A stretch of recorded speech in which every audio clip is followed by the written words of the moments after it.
Hello, my friends. America barely acknowledges the existence of breeding farms. How much more the injustice perpetrated there? While this disgusting aspect has been deliberately hidden from many history books, the truth must be told. Stay tuned to number 1 for a clearer picture of how slave women were tortured after childbirth. And with that, let's do this. Enslaved women were breeding machines.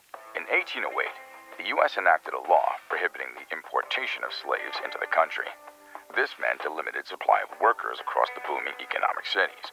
It was also at the peak of the invention of the cotton gin, where vast areas of land were cleared and cotton cultivated in the Deep South, especially the Black Belt. The demand for labor skyrocketed, leading to the expansion of the internal slave market. At the time, the Upper South had an excess number of slaves, due to the shift to mixed crops, agriculture, a less labor-intensive venture. To add to the supply of slaves, slaveholders looked inwards to increase capacity. One way to ensure that was to exploit fertile slave women. These helpless women were forced to have numerous children, a term they called breeding. Women of childbearing age were called breeding slaves, and the period between pregnancy and childbirth was called the breeding period. Slave owners bred their slaves to produce more workers. The function of the breeding farms was to produce as many enslaved people as possible for sale in areas with labor shortages. The 2 largest breeding farms were located on the Maryland Eastern Shore and in Richmond, Virginia. Planters in the Upper South started selling slaves to the Deep South through traders like Armfield and Franklin.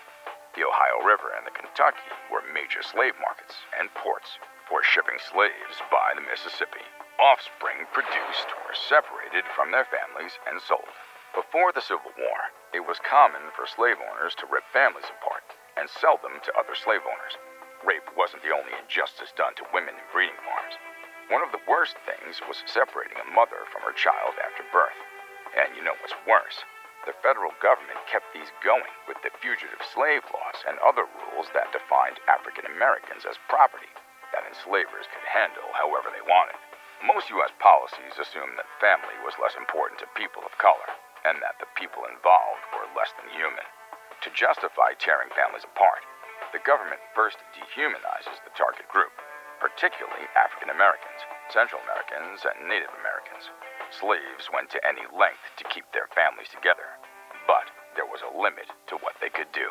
It was an abomination to be barren. It was considered more advantageous to be male than female during this time, as being perceived as barren could have significant consequences. Young women who were unable to conceive were at risk of being separated from their families, and they might even face additional labor as a form of punishment. In cases where a married couple didn't have children after a few years, slave owners would compel either the husband or wife to take a new partner. Unfortunately, the concept of infertility wasn't well comprehended at the time, and slaveholders often had difficulty accurately assessing a woman's potential to have children. In the early 19th century, slaveholders sought various explanations for the inability of childless women to give birth.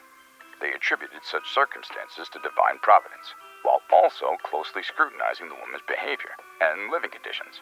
It's important to recognize that slave owners are generally subscribed to a deeply flawed and racist assumption that all black women were inherently fertile and would reproduce if provided the opportunity. Plantation owners were medics. To increase the slave population within their domains, certain slaveholders took on the roles of medical practitioners. Physicians often contended that resolving simple medical issues fell under their purview. Consequently, some plantation owners endeavored to address their slaves' ailments by referencing medical manuals intended for household use. When encountering difficulties, they would occasionally enlist the guidance of doctors or midwives. The topic of infertility prompted medical professionals to delve into matters of sex and sexuality, including subjects that were not openly discussed. As the late antebellum period approached, slaveholders increasingly turned to physicians to address the reproductive health of slave women. This engagement of doctors and their reproductive well-being marked an expansion of the slaveholders' sphere of control. It revealed a peculiar aspect of the slaves' bodies that had previously been overlooked. Slave breeding was a profitable business. Numerous debates among Europeans have revolved around the profitability of slave breeding, yet the truth remains evident. The productivity of slave labor stands as an undeniable fact. These millions of individuals played a pivotal role in the ascent of European capitalism, industrialization, rapid population expansion, extensive migrations, the scientific revolution, and the evolving societal roles of men, women, and children. For instance, a historian proposed that the heightened British textile exports to West Africa during the 18th century, in exchange for costly slaves, facilitated British industrialization. The gains that European nations reaped from new commodities like sugar, however, came at the expense of the enslaved populace. Thus, it becomes arduous to undermine the profound contribution they made to the New World. From the mid-17th century until the onset of the Civil War, commercial agriculture and slavery were inextricably linked. During this era, slaves cultivated tobacco in Virginia and the Carolinas. They produced sugar on the Caribbean islands and grew rice in the lowlands of Georgia and South Carolina. These crops were then exported to various corners of the globe.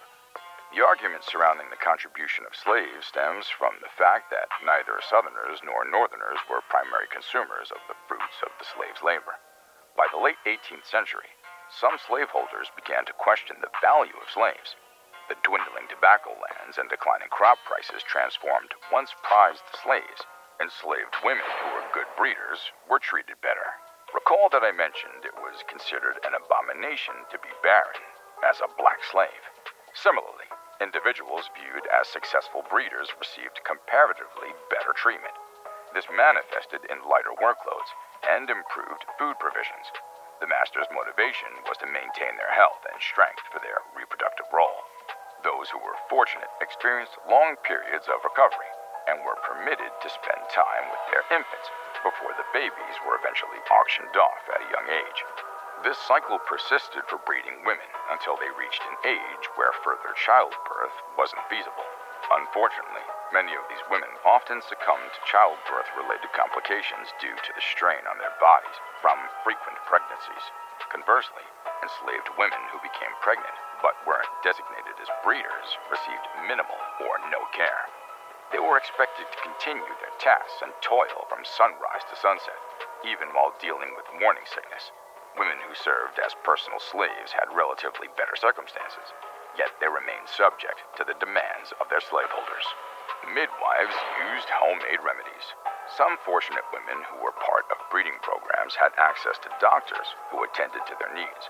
However, others had to rely on midwives or fellow female slaves for assistance during childbirth.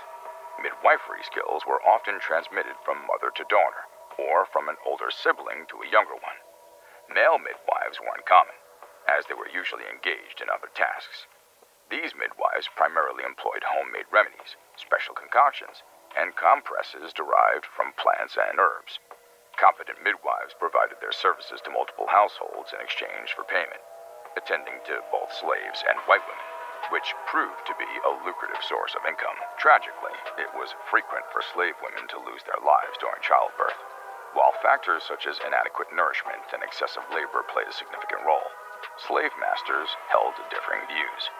They contended that slave women received better care compared to impoverished white women, despite the fact that mortality rates remained lower among the latter.